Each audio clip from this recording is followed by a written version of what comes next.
Namaskar. This means, this spiritual greeting means, I pay my salutations to the divinity in you with all the divine charms of my mind and the cordiality of my heart. It's a greeting that has come from India. In the eastern part of India, they say Namaskar. In the western part, they say Namaste. In the southern part, they say Namaskaram. But it all means the same thing.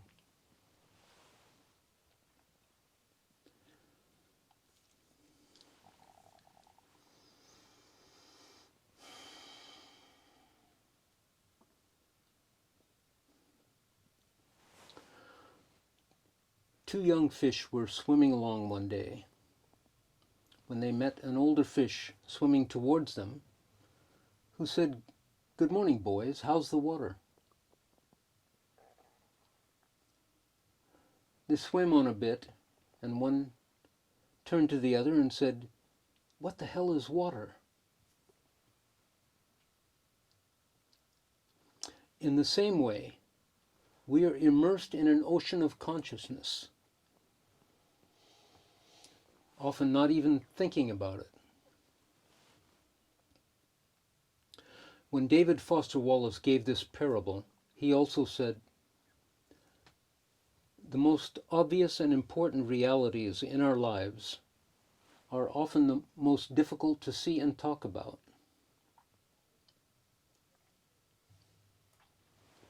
Wikipedia defines consciousness as the most familiar and the most mysterious aspect of our lives. Many people have struggled with this question of what is consciousness. But no one has offered a definition that satisfies everyone. Probably because consciousness is something that is so close to us that someone else's definition just seems like someone else's definition. Let's clarify this a little if we can.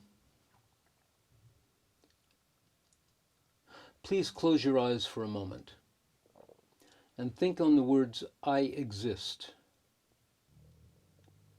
I exist. I am me. I think you will agree that this sentiment of I-ness is everyone's most intimate experience.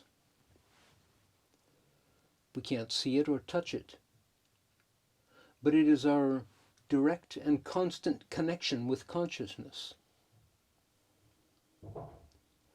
We can call it the individual self.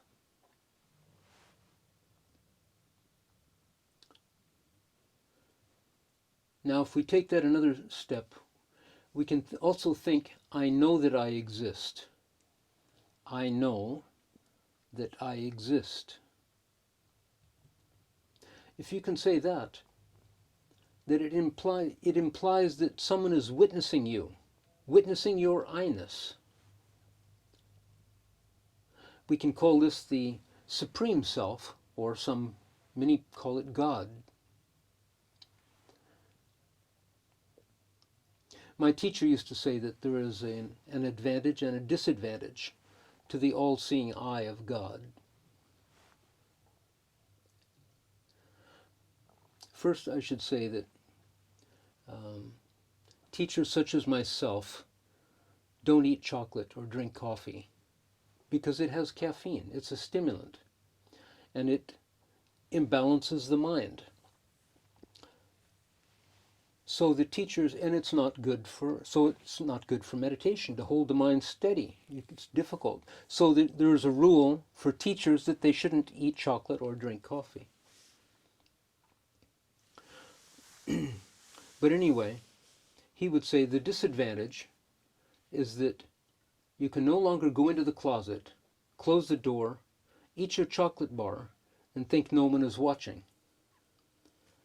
And the advantage is that you are never alone.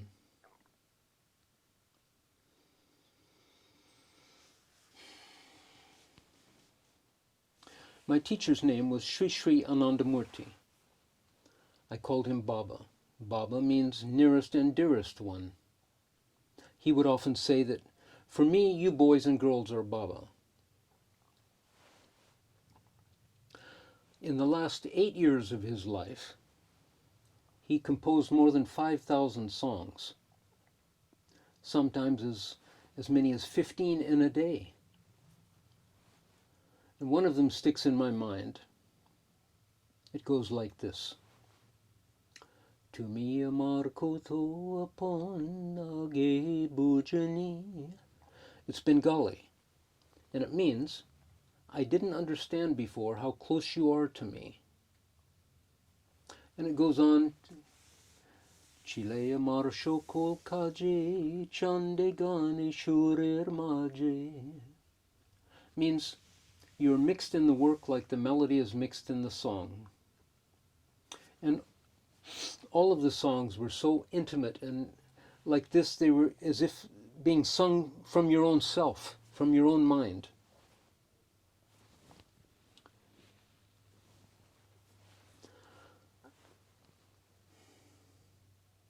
The phrase, God is love, has been resounding through the centuries since the beginning of time. To know love completely and all that it has to confer is an experience that we all want and strive our entire lives to find it. Whether knowingly or unknowingly, we search for that.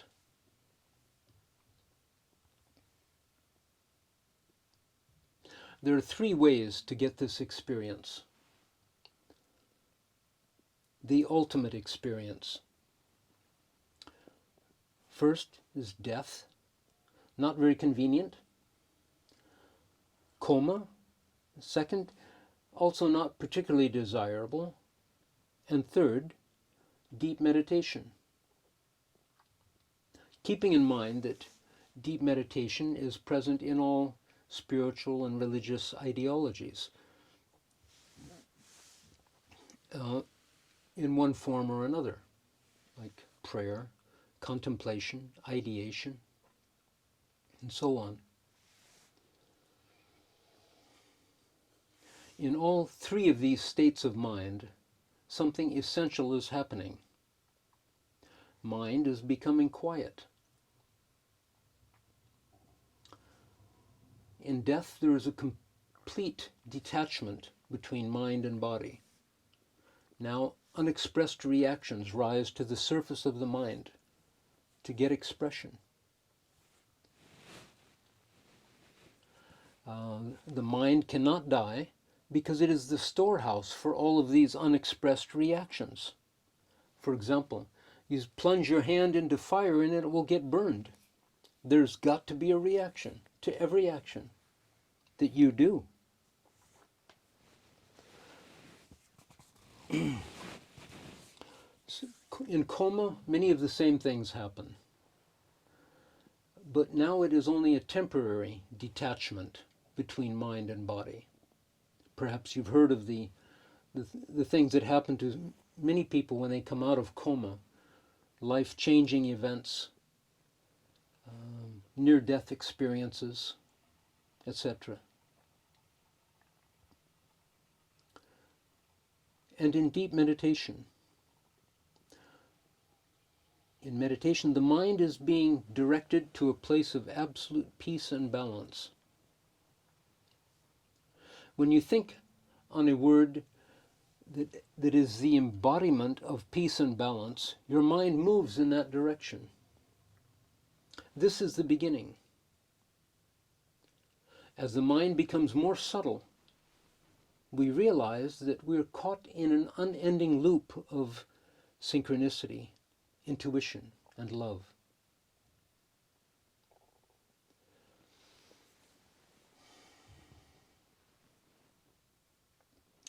You may see someone sitting with their eyes closed, but obviously awake.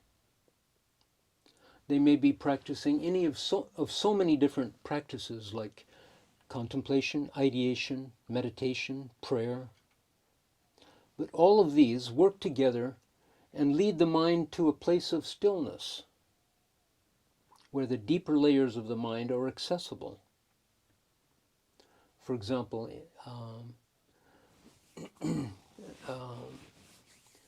perhaps 10 times in a normal person's life, they might have some flash of intuition, like, oh, my child on the other side of the earth is in danger. I have an example of this from my own meditation, which is a bit difficult to believe, even for me. But I was sitting there one day, doing my meditation, and suddenly I became aware that there were bubbles rising from within, and each bubble contained a truth. They rose to the surface of my mind, and when they reached, they popped, and I could realize the truth of each one. When the meditation was over, I didn't remember it. But I had the overwhelming impression that I was no longer alone. Now, I know this sounds like a fairy tale, so let me tell you how I make sense of it. In my meditations through the years, I've heard different sounds: crickets, tinkling bells,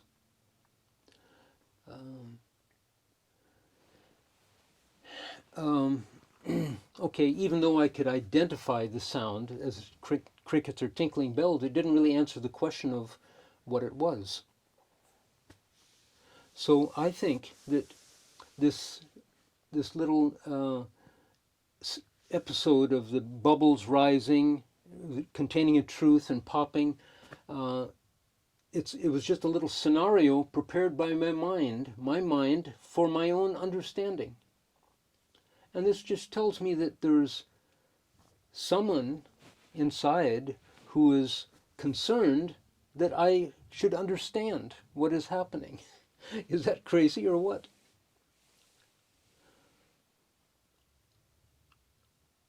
So many people have gone before us and realized this ultimate experience.